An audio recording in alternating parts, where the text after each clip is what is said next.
तो हमारा रसगुल्ला हमारे क्लास में स्वागत है। जैसे और कक्षा इतिहास के आधुनिक भारत में जिस प्रकार हमने पिछली बार यह बताया था कि 1757 से लेकर 1764 के बैटल में क्या क्या हुआ था और देश में क्या हुआ, विदेश में क्या हुआ और विदेशों के बाद क्या क्या हुआ, तो ये हम आगे की चर्चा करेंगे।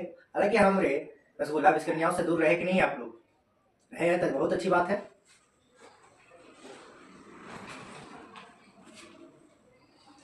आगे हम इस दौरान की अगर चर्चा करें कि इसके बाद क्या हुआ, तो कंपनी अपनी शासन फैलाती है ना। कंपनी को क्योंकि वो आगमन तो यही करता है ना, और कंपनी शासन फैलाए कैसे फैलाया, क्यों फैलाया भाई, तो बिजनेस बढ़ाने के लिए फैलाया था। हालांकि उसको ज्यादा से ज्यादा लाभ चाहिए। अब कहीं आप बिजनेस खोल लिए हो, अब बिजनेस खोलने के लिए अब क्या करिएगा, ज्यादा से ज्यादा लाभ चाहिए, आपको प्रॉफिट चाहिए, है ना। अब गूगल क्या कर रही है, ज्यादा से ज्यादा इन्वेस्ट कर रही है बेटा से लेकर, है ना। देर ना करते हुए हम चलते हैं आधुनिक भारत के कक्षा इतिहास में कंपनी का फैलता शासन, जो कि 1764 से 1857 तक। हालांकि 1757 से 1857 का ये चैप्टर है, लेकिन इनके बीच में 1764 तक हमने कंप्लीट कर ली है, इसलिए इसके आगे की हम चल रहे 1764 से 1857 में कंपनी अपना शासन फैलाती है। और कैसे फैलाती है, पहले यदि हम अगर 1757 से लेकर 1857 के बीच की ईस्ट इंडिया कंपनी, भारतीय ईस्ट इंडिया कंपनी की हम बात करें, उनके राज्यों पर ध्यान दें, उनके कब्जे, वह राज्य जहां पर वो कब्जा किए थे, जो कि कब्जा करने का काम वही था। वो अंग्रेज दूसरा उतरवे करता है, अगर मुर्गा के छेल दो तो लाल लाल होकर वो वैसे ही दिखवे करता है, कामों इसमें रहता है खतरनाक, देखे में खतरनाक, कामों करे में खतरनाक, सारा खाली कब्जा माँ काट वाला हाल जानता था वो। राजनीति वगैरह ये सब मतलब मैनिपुलेटिंग काम बहुत कम किया। जैसे कि इंग्लिश लैंग्वेज, जब हिंदी अच्छे से संस्कृत, यहाँ कई भाषाएं थी अलग अलग राज्यों में, ये सारे भाषाएं वो बोल नहीं सकता था, तो सिर्फ एक लैंग्वेज यहाँ पर इंग्लिश थोप दिया ताकि उसे आसानी हो। क्योंकि यहाँ पर भारत है, भारत में अगर सिर्फ बिहार के एक राज्य में इतना भाषा है, तो बाकी राज्यों का क्या, हर एक राज्य में 2 3 4 10 ऐसे भाषाएं होती ही होती हैं। अगर उनकी प्रक्रियाओं को हम देखें तो सीधे तौर पर वो हमला नहीं करते थे। वो क्या करते थे, सबसे पहले आक्रमण सीधे तौर पर नहीं, वो सबसे पहले लोगों को फंसाते थे, है ना, राजनीतिक आर्थिक तरीकों से कमजोर करते थे ना। राजनीतिक आर्थिक और कूटनीतिक वो बगल वाले राज्य को मिला लिया करता था, प्रलोभन देके कि यहाँ का राजा तुमको बना देंगे, दीवान तुमको, नवाब तुमको बना देंगे, साथ ही साथ है ना हमारे साथ अच्छा पोस्ट देंगे, हर महीने तुमको ऊपर से हम नजराना भेजेंगे। ऐसे ऐसी ऐसी चीजें उन लोगों को बोल के फुला दिया था, पुआ के जैसा मुंह, है ना। बहुत ज्यादा वाह, राज्यों मिलेगा, साथ में अपना पैसों मिलेगा, बीजे है ना, तो लाभ मिलेगा, तो कौन कहेगा कि नहीं मिलेगा। हाँ, तो इसके चक्कर में अगर राजा नहीं मानता था, कौन मंत्री को बना लेता था, ना माना तो और सेनापति को बना लिया कि अरे ओकरा मार देना, तो ससुरा मार देना, अब मर गेबे किया।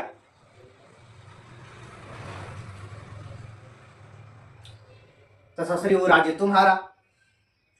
क्या बात है, मीर कासिम और मीर जाफर, सिराजुद्दौला के बीच में क्या बात, यही कहानी रचा था ना अंग्रेज कि उसको मार दो, उसके द्वारा तो उसको हटा के राजा बना दो, वो नहीं माना तो उसको हटा दो, उसको हटा के फिर उसको बना, मीर जाफर को फिर लास्ट में बना दिया। फिर सिराजुद्दौला आया, सिराजुद्दौला को तो जानू करते, उन्होंने क्या किया था, वो किसी का बात मानता नहीं था, अंग्रेज लास्ट में आकर, है ना, 1757 का युद्ध कर दिया था। उसके बाद 64 का युद्ध में तो ये हो गया।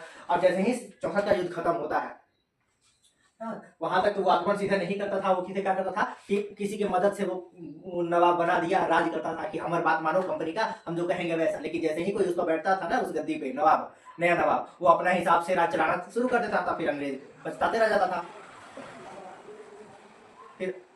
फिर अंग्रेज कुछ कर नहीं पाता था तो लड़ाई की नौबत आ जाती थी।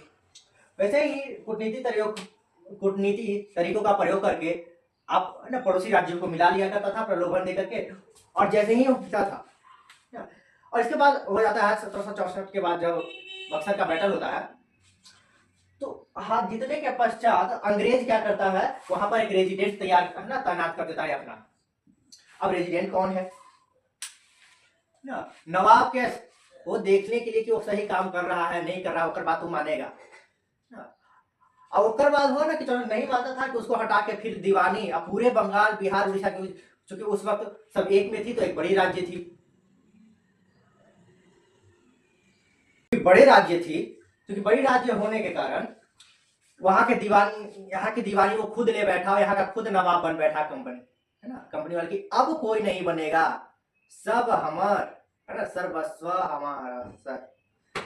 तो कंपनी खुद नवाब बन बैठती है और एजेंट तैनात करती है और सारा कार्यभार उसी को दे देती है कि अगर कोनो कुछ बोला तो रहा पर ससुरा के गोली मार देना, है ना। बाकी तो राज्य कंपनी का तो बोलेगा तो।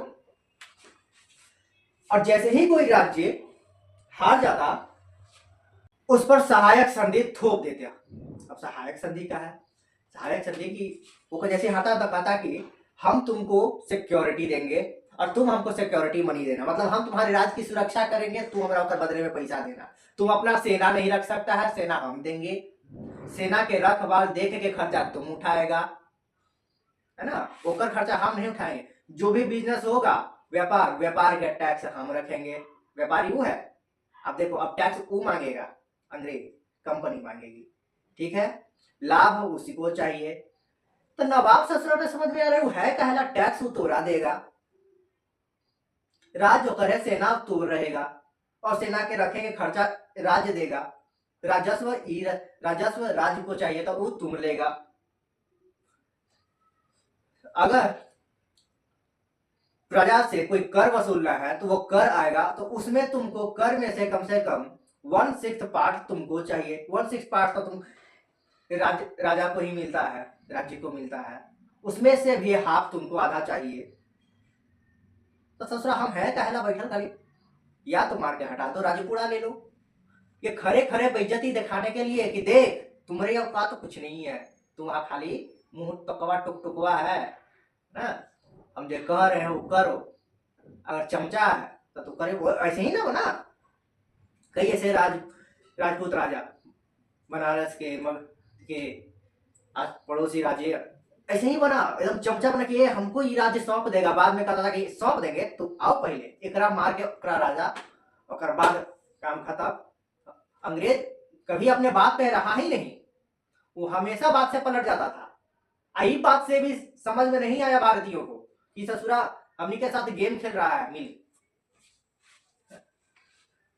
सहायक संधि एक तो होता था कि जैसे ही और किसी राज्य को सहायक संधि सब करता था ना, तो ये कहता था कि जो पैसा हम सुरक्षा के देंगे वो पैसा समय पर ना मिला ना, तो बदले में उसके वो उसका आधा राज्य ले लेगा। वाह, देखा चला कि आधा राज्य ले लेगा एक के बार, समय पर जितना तय किया हुआ सहायक संधि में जो पैसा नहीं मिला तो आधा राज्य ना, एक बार चुका था आधा राज्य, दूसरा बार चुका तो पूरा राज्य से ही खत्म। अब कानून ऐसे चल रहे हैं, तो तुम कब्जा किया था कानून तरीके से, अब कहता हम कानून ही तो सिखा रहे, ऐसे थोड़ी कर रहे हैं।